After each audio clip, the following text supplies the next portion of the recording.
कृष्णा हरे कृष्णा कृष्णा कृष्णा हरे हरे हरे राम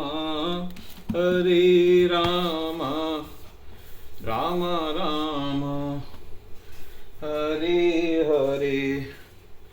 गोविंद बोलो हरि गोपाल बोलो राधा रमण हरि गो। आज हम श्रीमद् भागवतम के चौथे स्कंद का पेज 127 पढ़ने जा रहे हैं। जीवन के इस घोर संघर्ष में वे अपने दुखों के समाप्त करने के अनेक प्रयत्न करता है, परंतु वे सब उसके कष्टों को अधिकाधिक बढ़ाते ही हैं। ये उसी प्रकार है जिस प्रकार सिर पर बोझा उठाए व्यक्ति राहत प्राप्त करने के लिए बोझे को उतार कर अपने कंधे पर रख लेता है।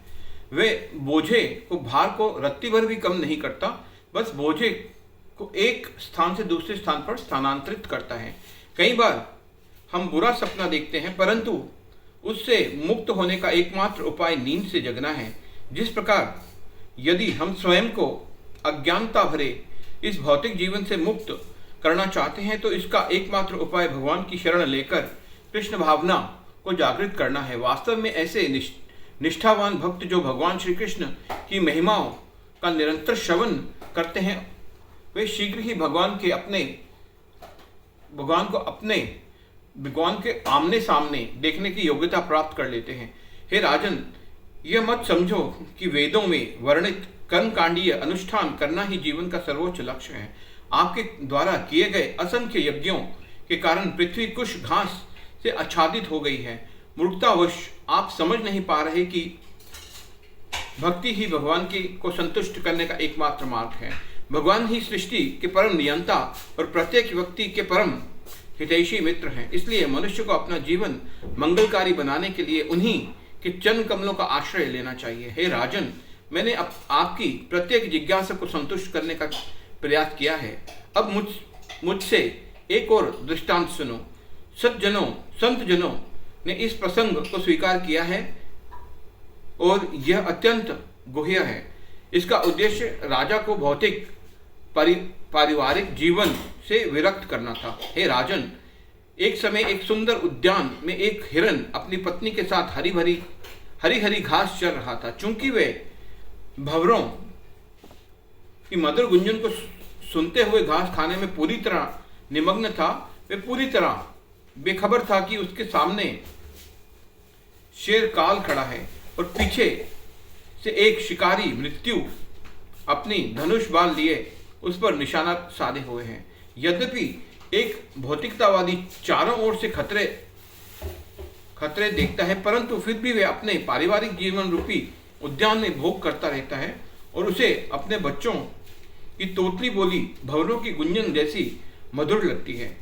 महाराज, प्राचीन बही स्त्री आरंभ में बहुत आकर्षक लगती है, परंतु बाद में वे ठीक उसकी विपरीत हो जाती हैं। यह उसी प्रकार है जिस प्रकार के एक राजा फूल आरंभ में बहुत सुंदर दिखता है, परंतु मुरझा जाने पर उसकी सुंदरता समाप्त हो जाती है। स्त्री के संग में व्यक्ति कामुक इच्छाओं के जंजाल में फंस जाता है और उसी प्रकार मैथुन जीवन को भोगता है जिस प्रकार व्यक्ति फूल की सुगंध लेता है।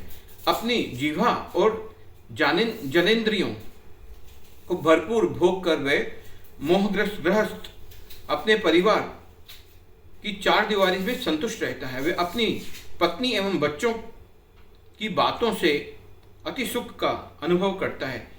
इस सुख में पूरी तरह निमग्न होकर भूल जाता है कि किस प्रकार उसके सम्मुख खड़ा काल हर दिन और हर रात के साथ उसके जीवन को घटाता जा रहा है। इतना ही नहीं, मृत्यु के अधीक्षक उसके पीछे निशाना साध कर खड़े होते हैं, परंतु विस्मृति की इस अवस्था को वह उनकी परवाह नहीं करता।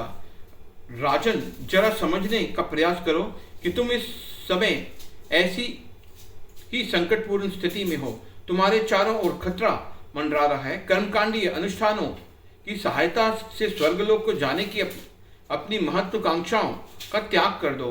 तुम्हारा जीवन केवल खाने और संभोग कि विलासी जीवन के चारों ओर केंद्रित है, ऐसी सांसारिक जीवन की पूर्णतया त्याग करके पूर्ण पुरुषोत्तम भगवान का आश्रय लो। हरे कृष्णा कृष्णा।